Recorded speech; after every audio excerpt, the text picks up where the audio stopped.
To Mrs. Saville, England, August 5th, 17. So strange an accident has happened to us that I cannot forbear recording it, although it is very probable that you will see me before these papers can come into your possession. Last Monday, July 31st, we were nearly surrounded by ice, which closed in the ship on all sides, scarcely leaving her the sea room in which she floated. Our situation was somewhat dangerous, especially as we were compassed round by a very thick fog. We accordingly lay to, hoping that some change would take place in the atmosphere and weather. About 2 o'clock, the mist cleared away, and we beheld, stretched out in every direction, vast and irregular plains of ice, which seemed to have no end. Some of my comrades groaned, and my own mind began to grow watchful with anxious thoughts, when a strange sight suddenly attracted our attention and diverted our solicitude from our own situation.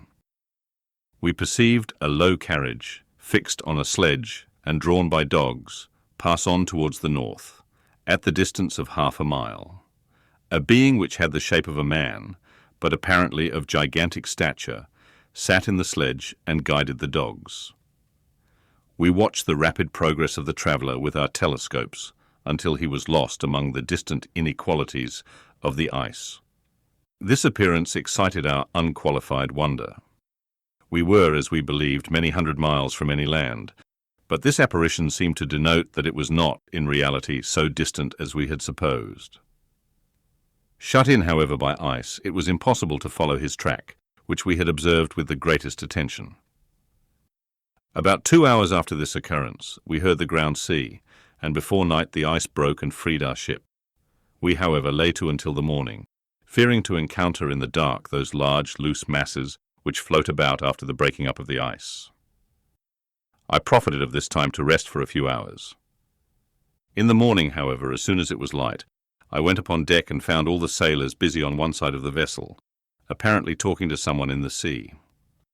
It was, in fact, a sledge, like that we had seen before, which had drifted towards us in the night on a large fragment of ice. Only one dog remained alive, but there was a human being within it whom the sailors were persuading to enter the vessel. He was not, as the other traveller seemed to be, a savage inhabitant of some undiscovered island, but a European. When I appeared on deck, the master said, "Here is our captain, and he will not allow you to perish on the open sea." On perceiving me, the stranger addressed me in English, although with a foreign accent. "Before I come on board your vessel," said he, "will you have the kindness to inform me whither you are bound?" You may conceive my astonishment on hearing such a question addressed to me from a man on the brink of destruction, and to whom I should have supposed that my vessel would have been a resource which he would not have exchanged for the most precious wealth the earth can afford. I replied, however, that we were on a voyage of discovery towards the northern pole. Upon hearing this, he appeared satisfied and consented to come on board. Good God! Margaret, if you had seen the man who thus capitulated for his safety, your surprise would have been boundless. His limbs were nearly frozen, and his body dreadfully emaciated by fatigue and suffering. I never saw a man in so wretched a condition. We attempted to carry him into the cabin, but as soon as he had quitted the fresh air he fainted. We accordingly brought him back to the deck and restored him to animation, by rubbing him with brandy and forcing him to swallow a small quantity. As soon as he showed signs of life, we wrapped him up in blankets and placed him near the chimney of the kitchen stove. By slow degrees he recovered and ate a little soup, which restored him wonderfully. 2 days passed in this manner before he was able to speak, and I often feared that his sufferings had deprived him of understanding. When he had in some measure recovered, I removed him to my own cabin and attended on him as much as my duty would permit. I never saw a more interesting creature. His eyes have generally an expression of wildness and even madness, but there are moments when, if anyone performs an act of kindness towards him, or does him any the most trifling service, his whole countenance is lighted up, as it were, with a beam of benevolence and sweetness that I never saw equalled. But he is generally melancholy and despairing, and sometimes he gnashes his teeth, as if impatient of the weight of woes that oppresses him.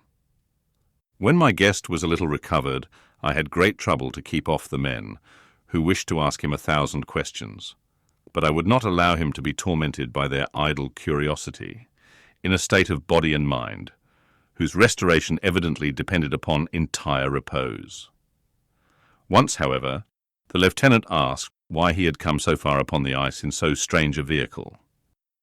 His countenance instantly assumed an aspect of the deepest gloom, and he replied, "To seek one who fled from me." "And did the man whom you pursued travel in the same fashion?" "Yes." "Then I fancy we have seen him. For the day before we picked you up, we saw some dogs drawing a sledge, with a man in it, across the ice."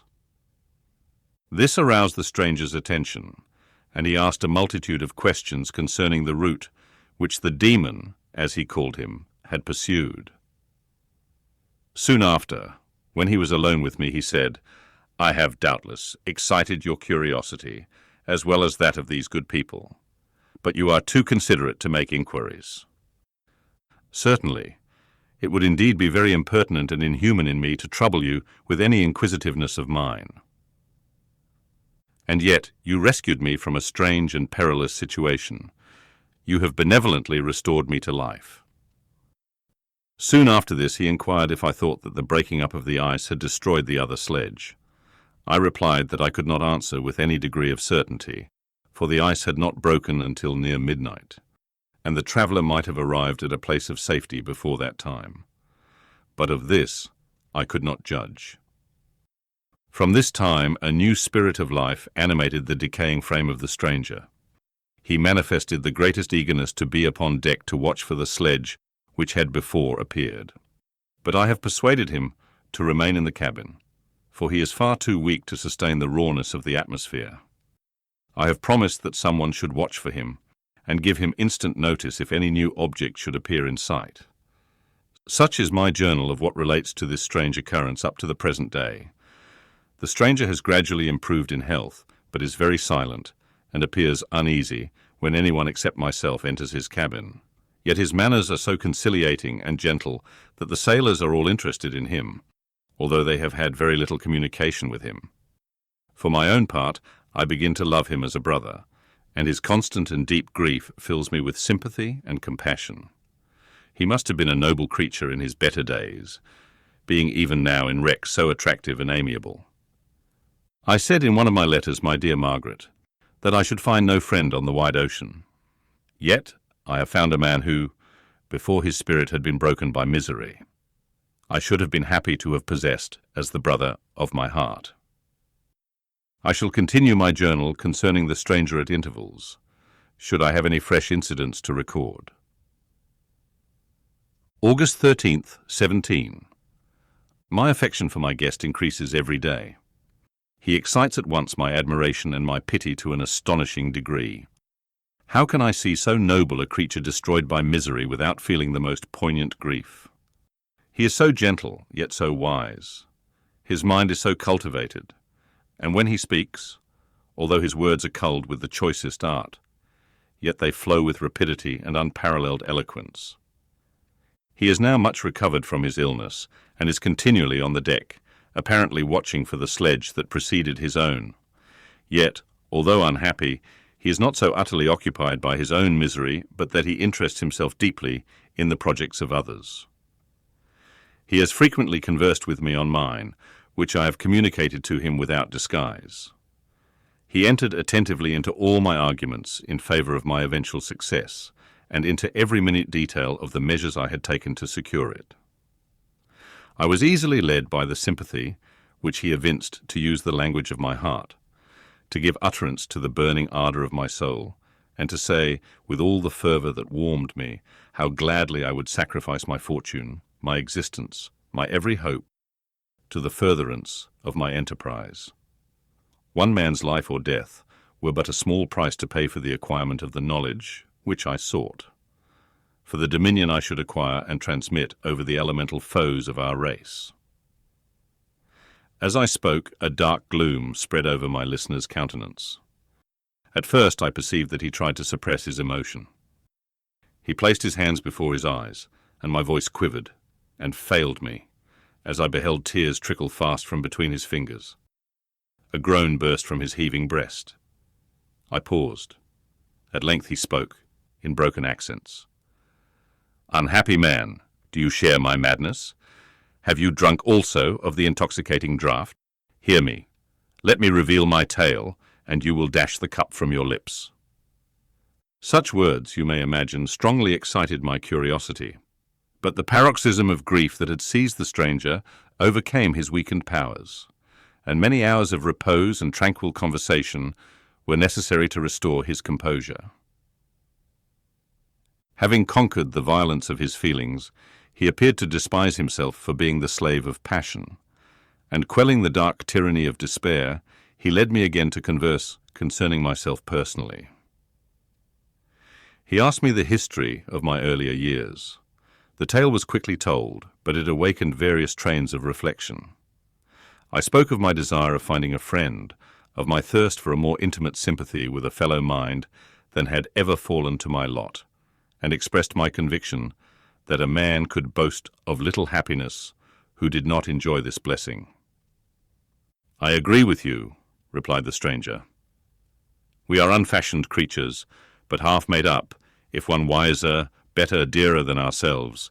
Such a friend ought to be. Do not lend his aid to perfectionate our weak and faulty natures. I once had a friend, the most noble of human creatures, and am entitled, therefore, to judge respecting friendship. You have hope and the world before you, and have no cause for despair. But I have lost everything, and cannot begin life anew." As he said this, his countenance became expressive of a calm, settled grief that touched me to the heart. But he was silent and presently retired to his cabin. Even broken in spirit as he is, no one can feel more deeply than he does the beauties of nature. The starry sky, the sea, and every sight afforded by these wonderful regions seem still to have the power of elevating his soul from earth. Such a man has a double existence. He may suffer misery and be overwhelmed by disappointments, yet when he has retired into himself, he will be like a celestial spirit that has a halo around him, within whose circle no grief or folly ventures. Will you smile at the enthusiasm I express concerning this divine wanderer? You would not if you saw him. You have been tutored and refined by books and retirement from the world, and you are therefore somewhat fastidious, but this only renders you the more fit to appreciate the extraordinary merits of this wonderful man. Sometimes I've endeavoured to discover what quality it is which he possesses that elevates him so immeasurably above any other person I ever knew. I believe it to be an intuitive discernment, a quick but never-failing power of judgment, a penetration into the causes of things, unequalled for clearness and precision. Add to this a facility of expression and a voice whose varied intonations are soul-subduing music. August 19th, 17. Yesterday the stranger said to me, "You may easily perceive, Captain Walton, that I have suffered great and unparalleled misfortunes. I had determined at one time that the memory of these evils should die with me, but you have won me to alter my determination. You seek for knowledge and wisdom as I once did, and I ardently hope that the gratification of your wishes may not be a serpent to sting you, as mine has been. I do not know that the relation of my disasters will be useful to you. Yet when I reflect that you are pursuing the same course, exposing yourself to the same dangers which have rendered me what I am, I imagine that you may deduce an apt morale from my tale, one that may direct you if you succeed in your undertaking and console you in case of failure. Prepare to hear of occurrences which are usually deemed marvellous. Were we among the tamer scenes of nature, I might fear to encounter your unbelief, perhaps your ridicule. But many things will appear possible in these wild and mysterious regions, which would provoke the laughter of those unacquainted with the ever-varied powers of nature. Nor can I doubt but that my tale conveys in its series internal evidence of the truth of the events of which it is composed. You may easily imagine that I was much gratified by the offered communication, yet I could not endure that he should renew his grief by a recital of his misfortunes. I felt the greatest eagerness to hear the promised narrative, partly from curiosity, and partly from a strong desire to ameliorate his fate, if it were in my power. I expressed these feelings in my answer. "I thank you," he replied, "for your sympathy. But it is useless. My fate is nearly fulfilled. I wait but for one event, and then I shall repose in peace." "I understand your feeling," continued he, perceiving that I wished to interrupt him, "but you are mistaken, my friend, if thus you will allow me to name you. Nothing can alter my destiny. Listen to my history, and you will perceive how irrevocably it is determined." He then told me that he would commence his narrative the next day, when I should be at leisure. This promise drew from me the warmest thanks. I have resolved every night, when I am not imperatively occupied by my duties, to record, as nearly as possible in his own words, what he has related during the day. If I should be engaged, I will at least make notes. This manuscript will doubtless afford you the greatest pleasure, but to me, who know him, and who hear it from his own lips, with what interest and sympathy shall I read it in some future day? Even now, as I commence my task, his full-toned voice swells in my ears. His lustrous eyes dwell on me with all their melancholy sweetness. I see his thin hand raised in animation, while the lineaments of his face are irradiated by the soul within. Strange and harrowing must be his story, frightful the storm which embraced the gallant vessel on its course and wrecked it, thus.